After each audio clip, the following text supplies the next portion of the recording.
Stellaris Developer Diary 390 has just released. Today we're going to get a look at all of the new portraits coming with the Shadows of the Shroud DLC. We're going to get a look at two of the new shipsets coming, but not a very long look, alongside a little bit more information about what Shadows of the Shroud will be.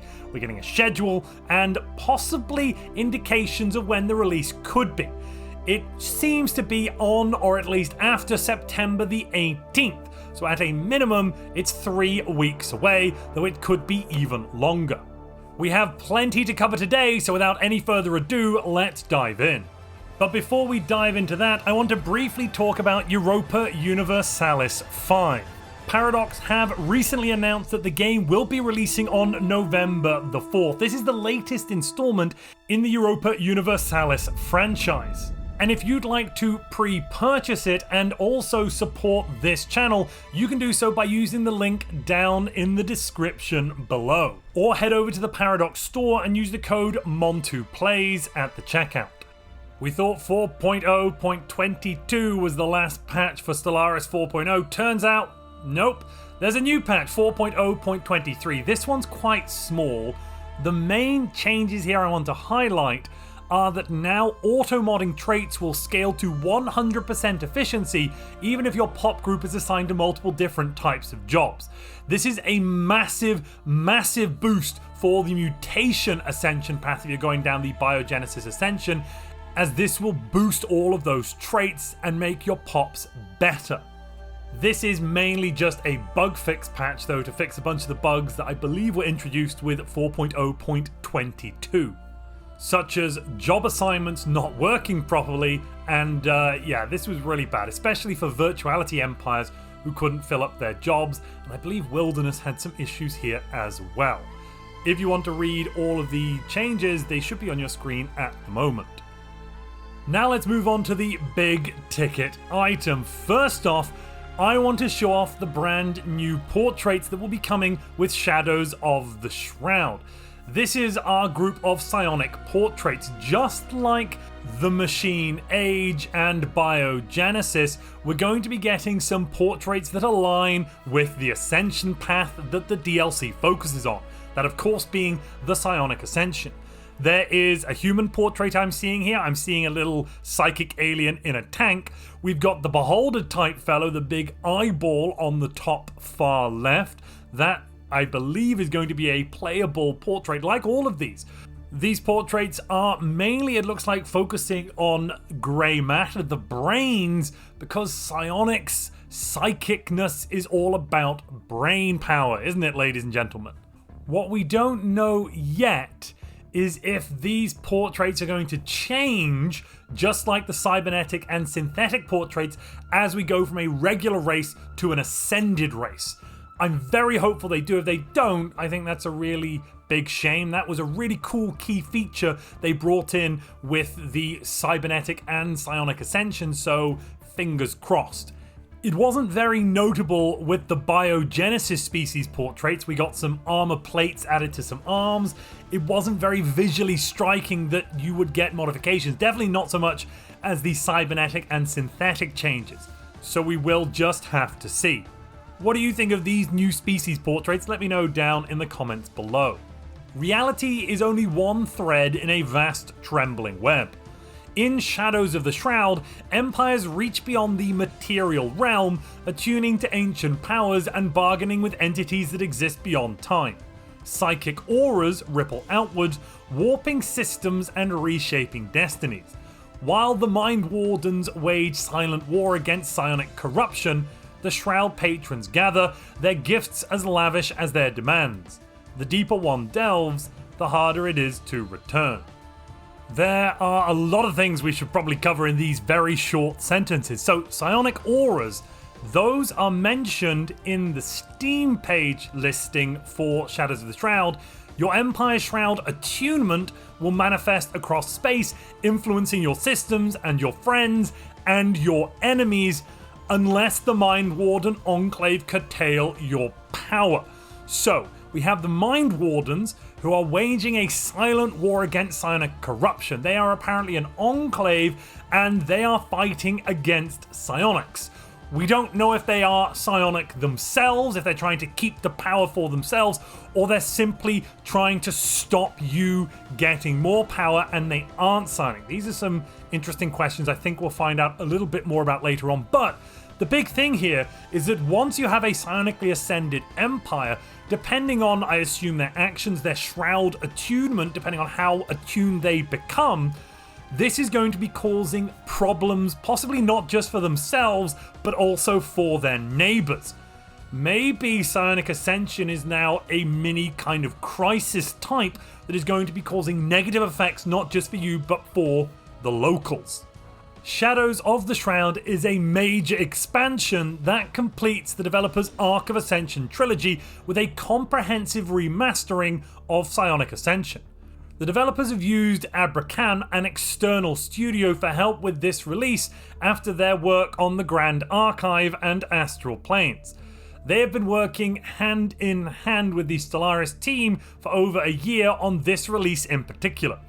This kind of partnership lets the developers keep several development tracks running simultaneously, so while Abracam brought their strengths to the next expansion, the internal teams could stay focused on updating the base game, addressing community feedback, and work on long-standing issues. And honestly, thank goodness, because after the release of 4.0, I imagine they've needed all hands on deck to right the ship, as it were.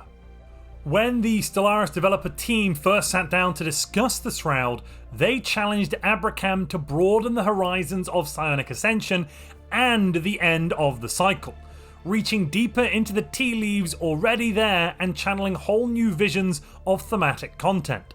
Their task was to open our third eye to fresh possibilities and project new mysteries into the minds of players willing to pierce the veil.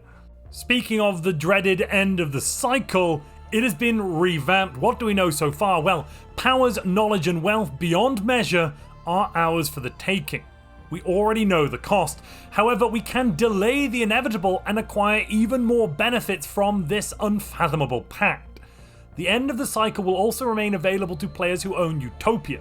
Shadows of the Shroud will also grant access to this feature and exclusive new content that expands upon it. So it sounds like we're still going to be able to take End of the Cycle, still got those massive bonuses, still have the heavy price to pay, which is our own destruction after a certain amount of time, but we will now be able to delay that destruction, possibly until we've won the game, who even knows. And if you're enjoying this video, please end the cycle of that like button.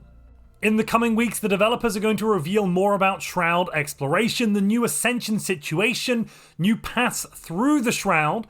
They have, for example, alluded to the idea that we may be able to psionically ascend without diving into the Shroud too much. There was a question asked down below on the dev diary where the the game director, I should say, said, wouldn't it be nice if we could psionically ascend without diving into the Shroud too much and doing some of that 40k nonsense? They're going to go over our influence and how we can influence our relationships with Shroud entities, introduce some minor patrons, and see what's in store for Gestalts in this expansion. I wonder if we're going to get psionically ascended robots and hives. I really wonder. I mean, why not give us psionic hives? Why not? And why not give us psionic robots?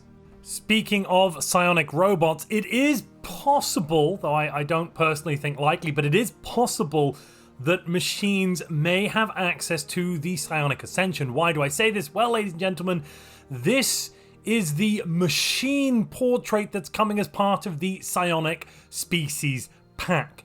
It has the purple glowing parts that we have come to associate, I think, with the Psionic Ascension having been completed.